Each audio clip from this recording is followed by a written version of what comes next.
Hey guys, what's up? Zijin here, and this is the TCL Flash Plus 2, and as of August 2016, at $160, this is currently the cheapest phone using the new Helio P10 chipset. There are other cheap options like the Yumi Super, and even that starts at $220. This phone comes with a full HD screen, high definition audio, and either 2 to 3 gigs of RAM. This metal back phone is light on price and heavy on features, but let's see if those features make this a really good phone. If I had to describe the Flash Plus 2 in 2 words, it would be sleek and simple. It's really just a rectangle with moderately curved edges, but at the same time it manages to look sleek. It's not compact when you compare it to other 5.5-inch phones, but it's about average. That being said, I still use it with 2 hands because my hands are small. This phone feels pretty light and thin, even though it is 8.5mm thick. The front bezels are not small, and you find the notification light on top and the physical home button with the fingerprint sensor and the 2 capacitive buttons beside it.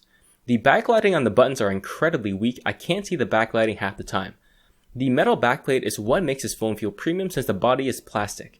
The brushed aluminum finish has a rather unique feel, kind of like the old Zenfone 2, but my one pet peeve is that the camera sticks out the back, so it touches the surface before the phone does. Removing the back cover here, you find a non-removable battery, a nano SIM, micro SIM, and a micro SD card slots. The Flash Plus 2 isn't the most compact phone in the world, nor the most premium phone in the world, but it does an adequate job at both while managing to look pretty good. Only the button backlighting and the camera sticking out the back are the only 2 pet peeves I have. The 5.5 Full HD display is not bad at all. It's an IPS and OGS screen, and it's pretty contrasty, but the screen is a slight yellow.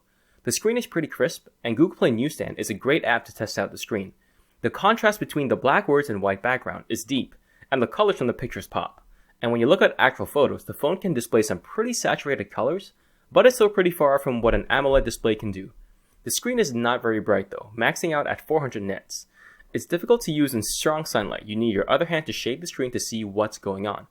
In terms of protection, TCL has chosen Dragon Trail Glass over Gorilla Glass, but they do pretty much the same thing, and the screen is pretty tough to scratches.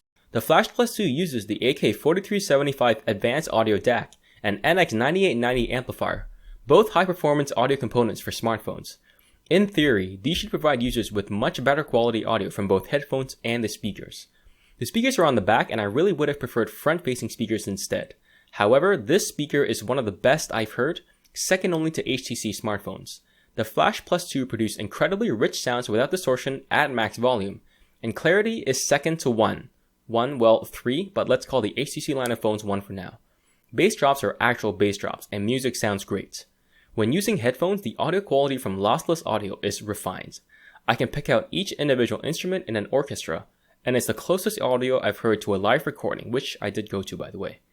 I very much enjoyed listening to music, YouTube, and videos on this phone.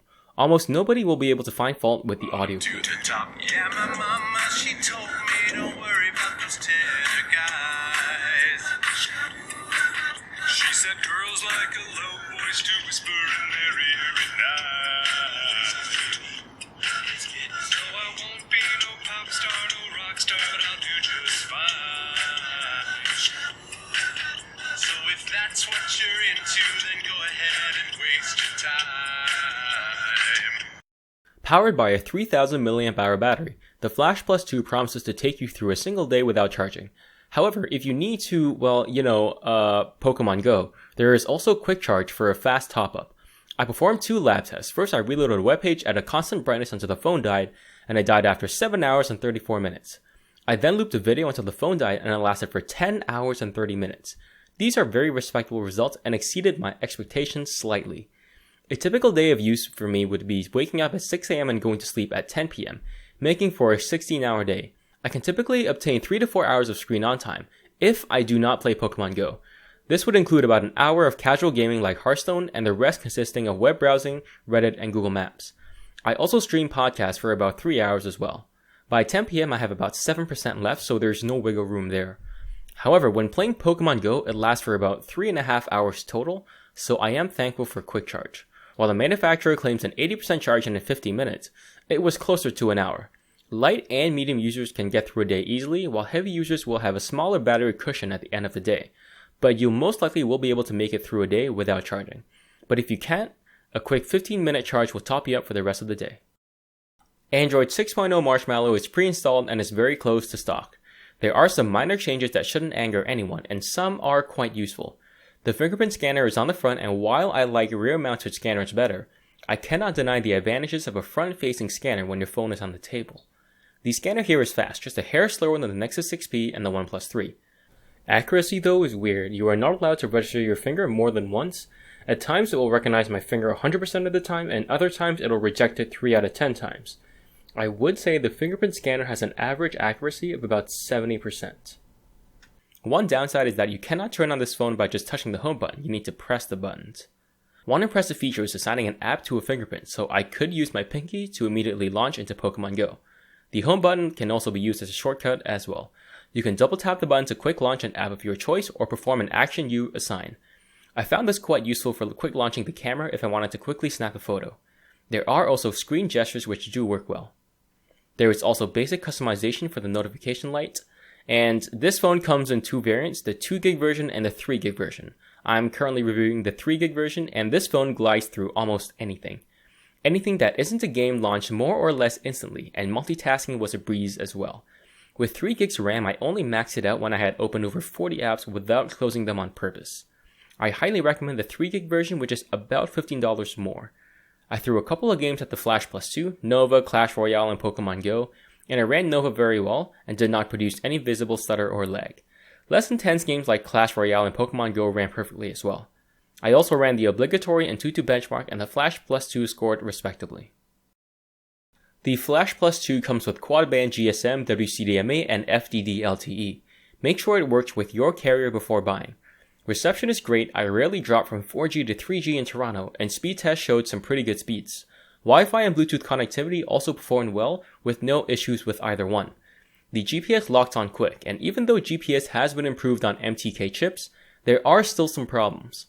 While the GPS quickly locked onto my location, it jumps around randomly.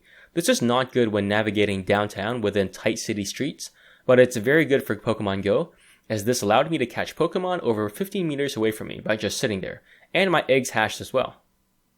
The 13-megapixel rear camera does a good enough job. The back-facing camera is wide angle and it takes good photos in good lighting conditions. Detail is definitely there, and if you take photos in ideal conditions, photos can look crispy. Colors are deep and contrasty and very pleasing to the eye as well.